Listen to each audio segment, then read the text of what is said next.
नमस्कार दोस्तों, डेट आज की 9 दिसंबर 2023 है। स्वागत है आपका एटोयल डिस्कशन में। 4 इश्यूज आज हम डिस्कस करेंगे। सबसे पहला आर्टिकल डिस्कस करेंगे फिक्स्ड डोज कॉम्बिनेशन प्रॉब्लम से संबंधित। दूसरा, इंडिया श्रीलंका की कनेक्टिविटी की जाए लैंड ब्रिज के थ्रू, ये आर्टिकल डिस्कस करेंगे। अर्बन फ्लड, श्रीलंका में फिर से फ्लड आई है, इससे संबंधित आर्टिकल डिस्कस करेंगे। एक आर्टिकल हम डिस्कस करेंगे चौथा, इंडिया में एक्सपेंड होते टूरिज्म सेक्टर से संबंधित। तो काफ़ी बढ़िया इंटरेस्टिंग डिस्कशन आज की रहेगी। चलिए स्टार्ट करते हैं। इसके बाद नेक्स्ट आर्टिकल इंडिया में एफडीसी प्रॉब्लम से संबंधित है।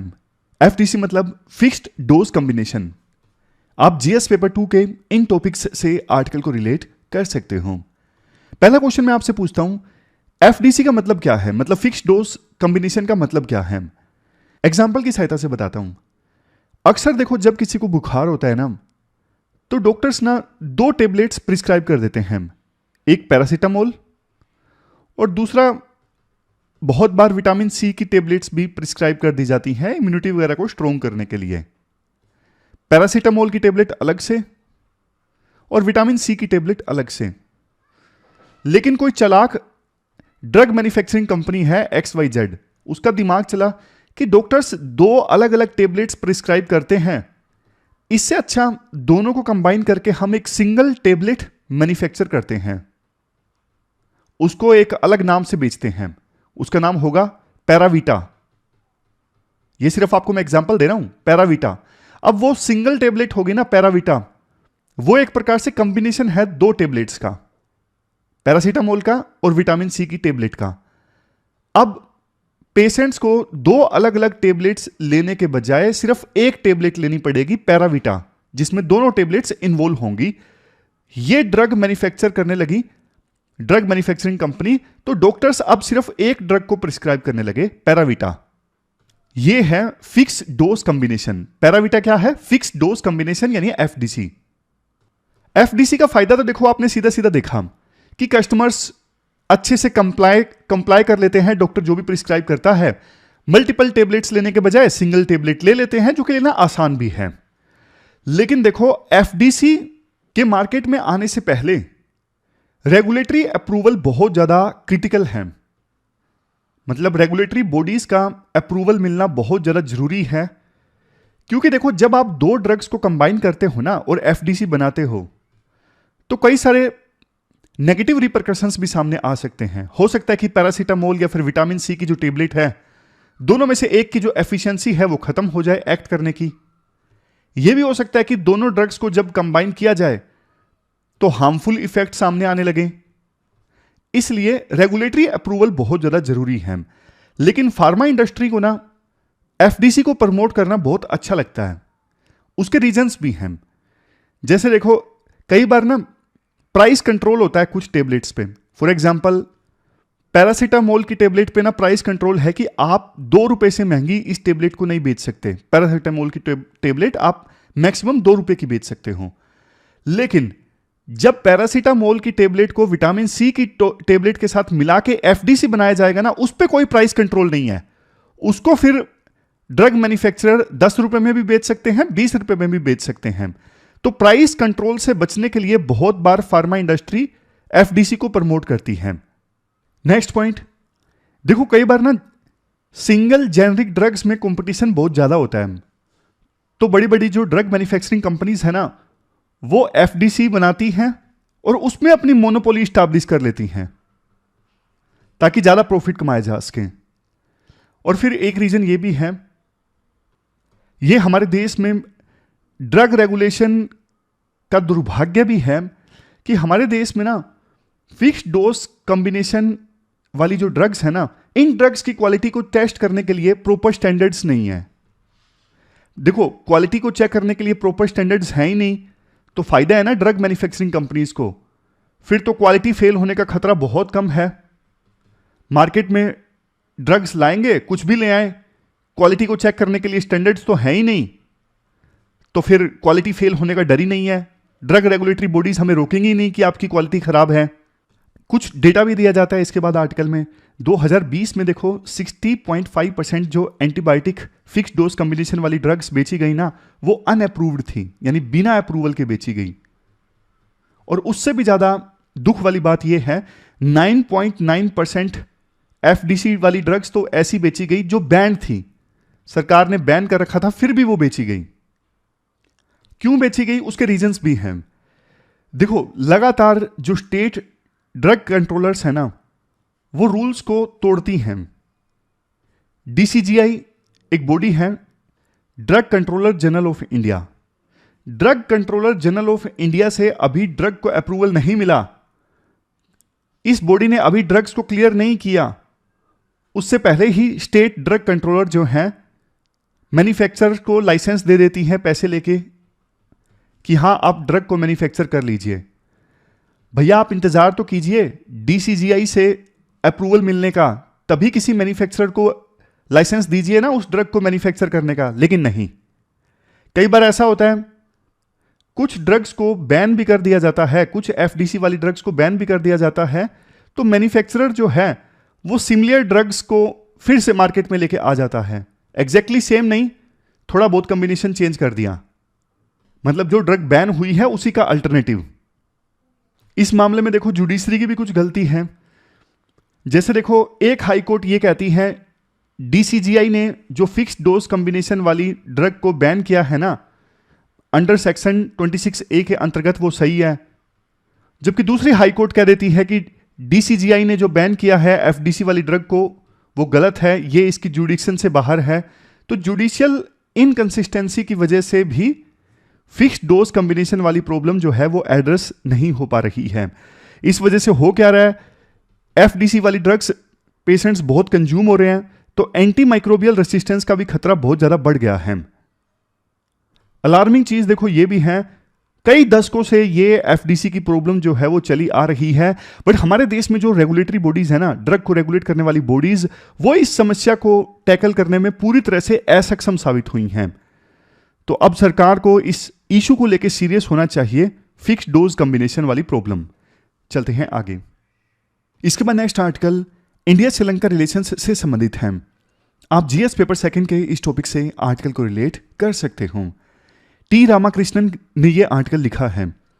कंटेक्स्ट देखो ये है, हाल ही में श्रीलंका के राष्ट्रपति रानिल विक्रमासिंघे ने अनाउंस किया एक लैंड ब्रिज बनाया जाए इंडिया और श्रीलंका को आपस में जोड़ने के लिए।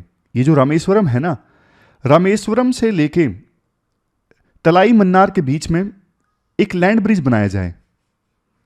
इसके बहुत सारे फायदे होंगे, खास करके इकोनॉमिक इंटीग्रेशन होगा श्रीलंका का इंडिया के साथ में। सामान के ट्रक्स आसानी से आ जा सकेंगे इंडिया से श्रीलंका के बीच में। राइटर कहते हैं देखो ये प्रपोजल ना बहुत लेट आया, 20 साल पहले भी रानिल विक्रमासिंघे ने अपने एक लेक्चर में इस प्रकार का आइडिया रखा था, लेकिन देखो आइडिया सफल नहीं हो उसका, क्योंकि श्रीलंका में ना बहुत सारे पॉलिटिकल पार्टीज मान लीजिए, कुछ ग्रुप्स मान लीजिए ऐसे हैं जो एंटी इंडिया सेंटीमेंट रखते हैं। उन्होंने इस प्रपोजल का विरोध किया और ये इस प्रपोजल पे बात आगे नहीं बढ़ सकी थी। इवन इंडिया में भी दिसंबर 2015 में transport and highway minister Nitin Gadkari ने लोकसभा को इन्फॉर्म किया कि एशियन डेवलपमेंट बैंक जो है वो इस प्रकार का ब्रिज बनाने के लिए 24,000 करोड़ लोन देने के लिए तैयार है, इस प्रोजेक्ट को फंड करने के लिए तैयार है एशियन डेवलपमेंट बैंक। बट कोई बात आगे नहीं बढ़ी, प्रोजेक्ट ठंडे बस्ते में चला गया।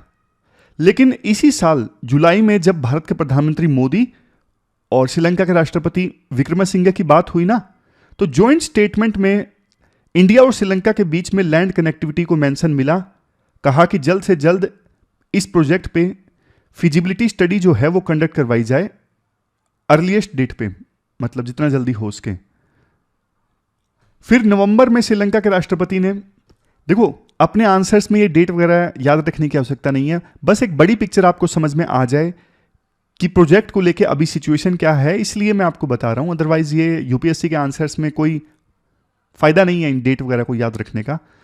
तो हुआ क्या, इसी साल नवंबर में श्रीलंका के राष्ट्रपति ने ना श्रीलंका की पार्लियामेंट में ये बात बोली कि हम चाहते हैं कि इंडिया और श्रीलंका दोनों लैंड से कनेक्टेड हों। श्रीलंका का जो त्रिनकोमाली पोर्ट है ना, वो इंडिया के एक हिस्से की, साउथ इंडिया के एक हिस्से की, for example south west India और जो उनका कोलंबो पोर्ट है वो साउथ इंडिया के दूसरे हिस्से की, for example south east India की जरूरतों को पूरा करे। इससे श्रीलंका की इकोनॉमी को बूस्ट मिलेगा। राइटर कहते हैं चलो अच्छी बात है, कम से कम प्रोजेक्ट पे फिर से चर्चा तो होने लगी।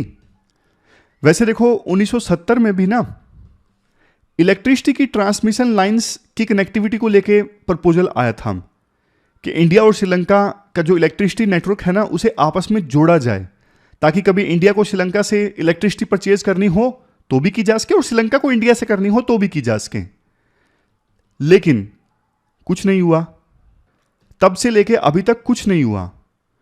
बांग्लादेश आज के समय में इंडिया से 7,000 मिलियन यूनिट इलेक्ट्रिसिटी परचेज कर रहा है, लेकिन श्रीलंका और इंडिया के बीच में इलेक्ट्रिसिटी ट्रेड नहीं हो रहा है। क्यों? क्योंकि ट्रांसमिशन लाइन की कनेक्टिविटी है ही नहीं इंडिया और श्रीलंका के बीच में। राइटर कहते हैं देखो अगर इंडिया और श्रीलंका के बीच में ट्रांसमिशन लाइन की कनेक्टिविटी होती ना तो पिछले साल श्रीलंका में इतना बड़ा जो इलेक्ट्रिसिटी क्राइसिस आया था वो शायद नहीं आता। इवन राइटर ये भी कहते हैं 2010 में बांग्लादेश और श्रीलंका ने दोनों ने एक साथ इंडिया के साथ एमओयू साइन किया था पावर सेक्टर में कोलैबोरेशन करने के लिए। बांग्लादेश और इंडिया के बीच में काफी कोलैबोरेशन हुआ इलेक्ट्रिसिटी को लेकर, श्रीलंका और इंडिया के बीच में नहीं हुआ। अब टाइमलाइन रखी गई है कि 2030 से पहले ट्रांसमिशन लाइन की कनेक्टिविटी होगी इंडिया और श्रीलंका के बीच में। लेकिन जिस प्रकार से प्रोग्रेस चल रही है ना इस प्रोजेक्ट को लेकर, लग रहा है कि 2030 से पहले यह मुमकिन नहीं होगा। फिर इसके बाद राइटर बात करते हैं ट्रेड की। ट्रेड के क्षेत्र में भी कोऑपरेशन का स्कोप काफी ज्यादा है। 1998 में इंडिया और श्रीलंका के बीच में फ्री ट्रेड एग्रीमेंट साइन हुआ था, लेकिन कई सालों से उसके बाद बातचीत ही चल रही है कि इस एग्रीमेंट को अब एक्सपेंड किया जाए, इसे economic and technology cooperation agreement में तब्दील किया जाए, ताकि सर्विस प्रोफेशनल भी इंडिया से श्रीलंका में आसानी से आ सकें, श्रीलंका से इंडिया में आसानी से आ सकें, टेक्नोलॉजी का आदान प्रदान ज़्यादा ईजिली हो इंडिया से श्रीलंका के बीच में। बट देखो कई सालों से ना इस एग्रीमेंट को लेकर सिर्फ चर्चा ही चल रही है। 5 साल के ब्रेक के बाद अब एक बार फिर से कुछ हफ्ते पहले नेगोशिएशन स्टार्ट हुई। स्कोप इतनी ज़्यादा है इंडिया और श्रीलंका के बीच में ट्रेड का। आज के समय में श्रीलंका सबसे ज़्यादा जो इंपोर्ट करता है ना वो इंडिया से ही करता है। 26% श्रीलंका इंपोर्ट करता है इंडिया से।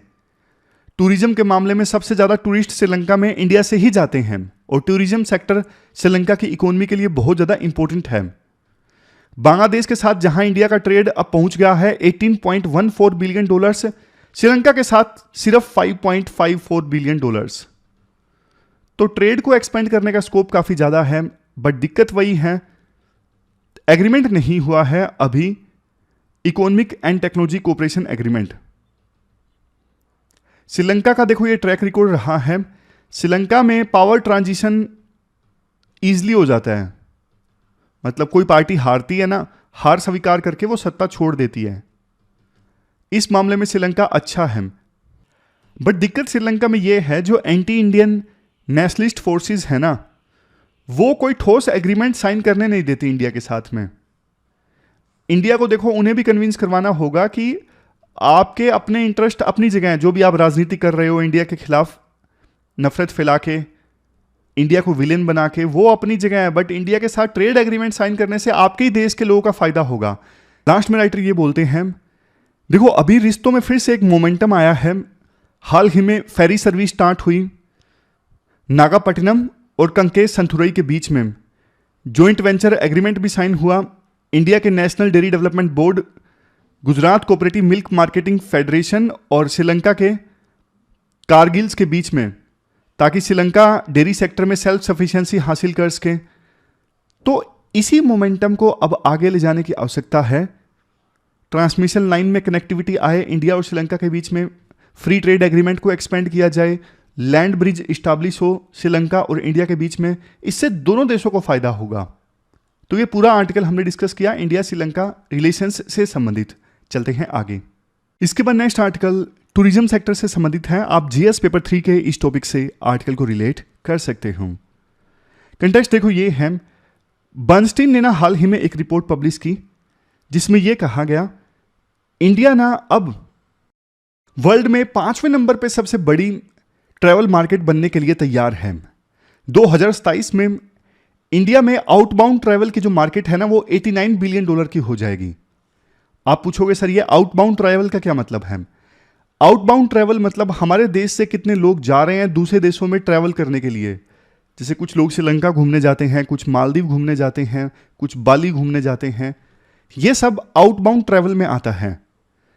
और दूसरी तरफ टूरिस्ट के इनफ्लो की बात करें या फिर डोमेस्टिक टूरिज्म की बात करें, डोमेस्टिक टूरिज्म में दोनों टूरिस्ट आ जाते हैं। एक तो कोई टूरिस्ट देश के एक राज्य से दूसरे राज्य में घूमने के लिए जाता है या फिर दूसरे देशों से टूरिस्ट घूमने के लिए इंडिया में आते हैं, सब डोमेस्टिक टूरिज्म में आ जाते हैं। अगर इसकी बात करें 2027 आते आते तीसरे नंबर पर सबसे बड़ी डोमेस्टिक मार्केट होगी हमारे देश में, 174 बिलियन डॉलर्स। 2019 से कंपैरिजन भी किया गया है लेकिन आपको याद रखने की आवश्यकता नहीं है। World travel and tourism council के अनुसार 2022 में इंडिया के ट्रैवल एंड टूरिज्म सेक्टर ने देश की इकोनॉमी में कंट्रीब्यूट किया 15.7 ट्रिलियन रुपीज, डॉलर नहीं है रुपीज हैं। और इस साल के अंत होते होते यह हो जाएगा 16.5 ट्रिलियन रुपीज। टूरिस्ट का अराइवल जो है हमारे देश में बहुत ज़्यादा बढ़ा है। 2022 में तो चलो कोविड जा रहा था, इस वजह से टूरिस्ट कम आए थे, लेकिन जनवरी से मार्च 2023 के बीच में टूरिस्ट कितने आए? 25,29,766। स्ट्रेंथ क्या है इंडिया की टूरिज्म के मामले में? पॉपुलेशन काफ़ी ज़्यादा है, सबसे ज़्यादा पॉपुलेशन वाला देश है इंडिया पूरे वर्ल्ड में। और वेल्थ जो है वो इंडिया की लगातार इंक्रीज हो रही है, मिडिल क्लास लगातार एक्सपेंड हो रही है। तो इस वजह से पैसा जब लोगों के पास आता है तो वो ट्रैवल करना स्टार्ट करते हैं। इंडिया में यूनेस्को की 40 वर्ल्ड हेरिटेज साइट्स हैं, एंशिएंट सिविलाइजेशंस के आर्कियोलॉजिकल रिमेन्स इंडिया में है, बहुत सारे national parks, wild life sanctuaries हैं, वर्ल्ड की हाईएस्ट माउंटेन रेंजेस हैं, सुंदर सुंदर बीच हैं, डेजर्ट हैं, बहुत ही डाइवर्स कल्चरल हेरिटेज हैं।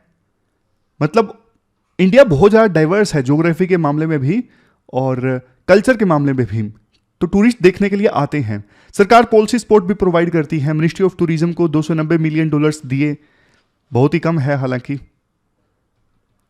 गवर्नमेंट इनिशिएटिव्स, गवर्नमेंट काफ़ी सारे इनिशिएटिव चला रही है, जैसे incredible India campaign, visa process को आसान बना दिया गया ताकि टूरिस्ट आसानी से इंडिया में आ सकें। टूरिज्म सेक्टर में फॉरेन इन्वेस्टमेंट को एंकरेज किया जा रहा है। वीकनेस क्या है इंडिया की टूरिज्म इंडस्ट्री की? इंफ्रास्ट्रक्चर में अभी भी गैप है। टूरिस्ट बहुत सारे प्रॉब्लम्स का सामना करते हैं, इंफ्रास्ट्रक्चर इतना अच्छा नहीं है, खास करके रिमोट एरियाज में जो लोग विजिट करना चाहते हैं ना, वहाँ पर कनेक्टिविटी काफ़ी कम है।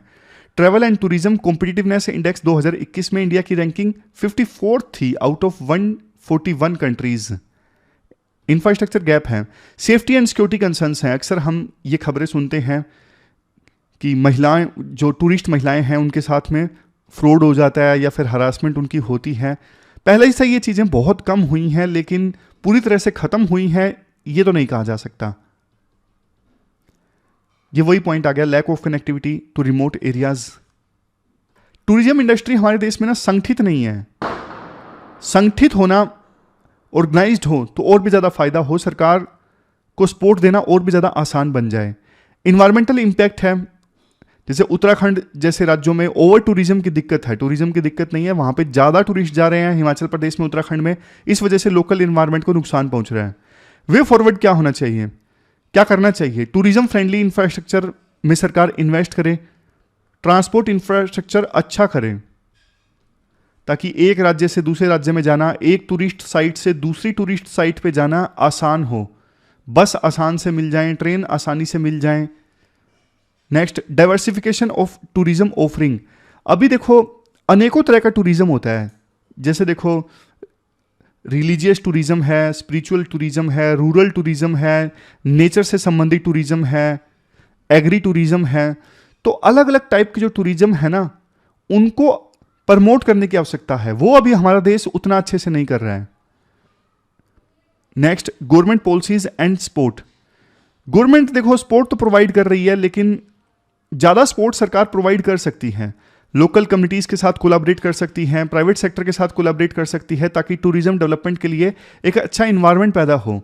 इंडस्ट्री ये भी देख रही है कि सरकार वीज़ा प्रोसेस को और भी ज़्यादा आसान बनाए, ई वीज़ा स्कीम को एक्सपेंड करें ताकि इलेक्ट्रॉनिकली वीज़ा के लिए अप्लाई किया जा सके और ज़्यादा से ज़्यादा देश यहाँ पे आके वीज़ा ले लें, ऐसा प्रोविज़न होना चाहिए। वीज़ा फ्री भी होना चाहिए पड़ोसी देशों के लिए। तो मतलब आसानी से टूरिस्ट आ सकें, इसके लिए सरकार को और ज़्यादा प्रयास करने चाहिए। हमारे देश में जो टूरिज्म साइट्स हैं उनकी अच्छे ढंग से पैकेजिंग होनी चाहिए।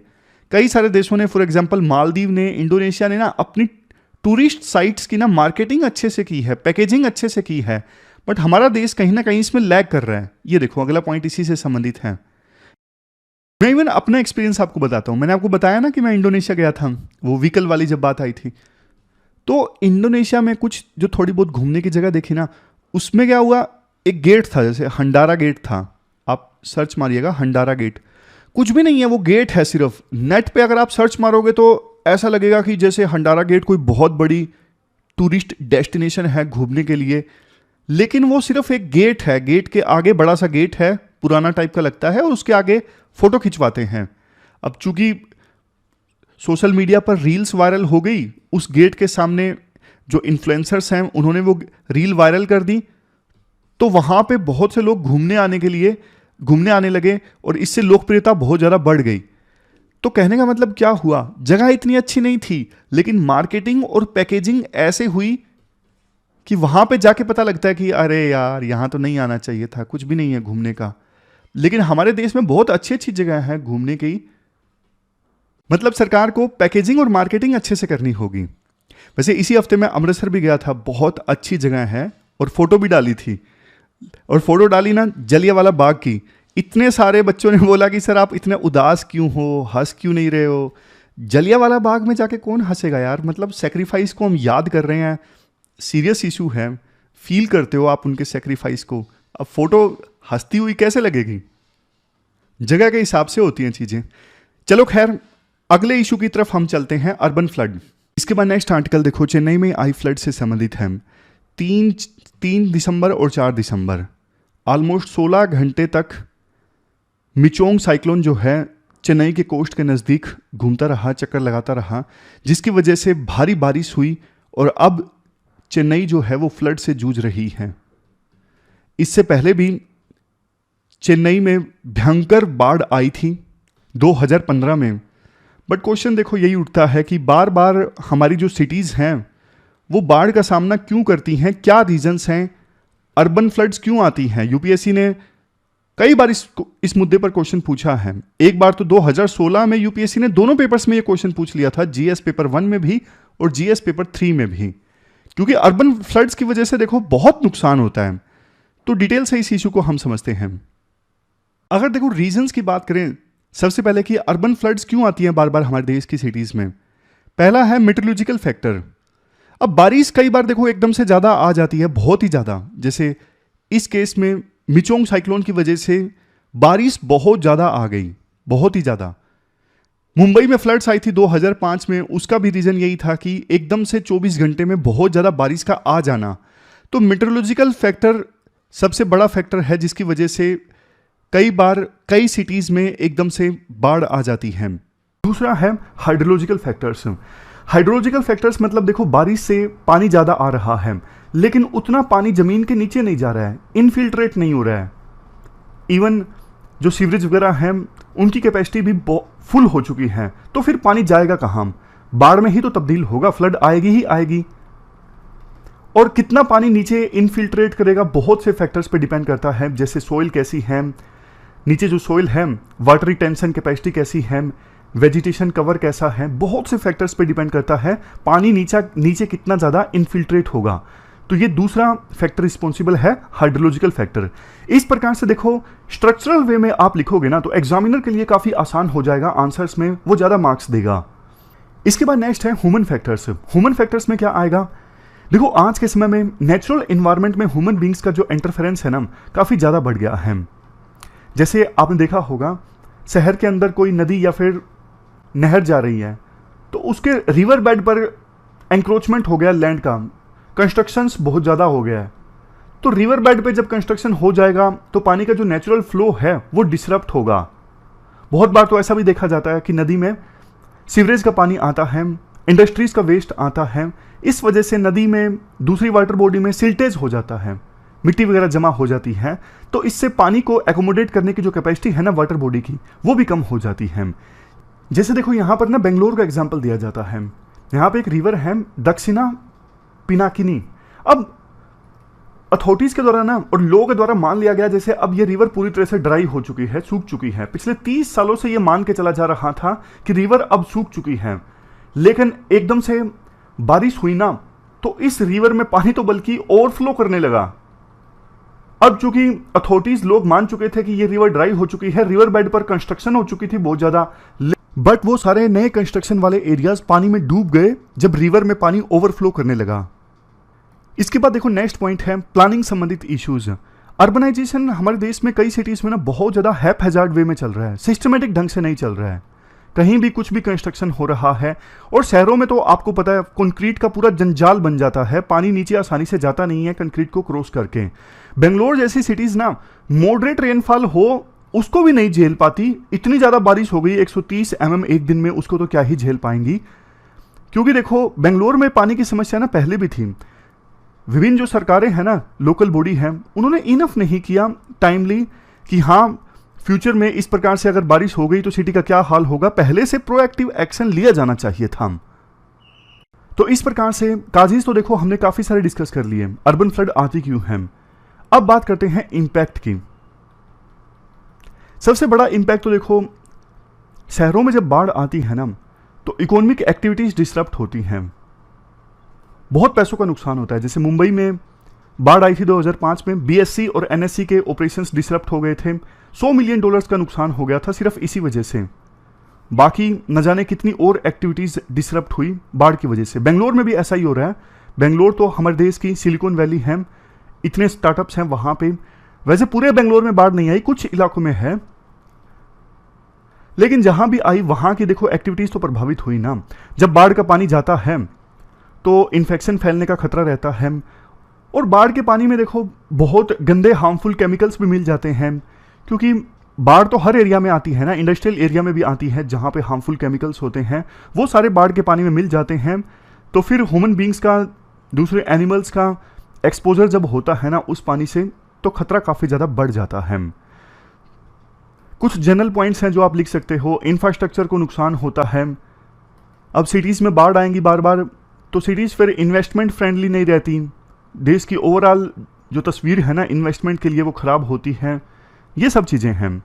अब बात आती है क्या किया जा सकता है। कुछ पॉइंट्स हम डिस्कस करते हैं वे फॉरवर्ड में। सबसे पहले वाटर सेंसिटिव अर्बन डिजाइन और प्लानिंग टेक्निक्स को अपनाने की आवश्यकता है।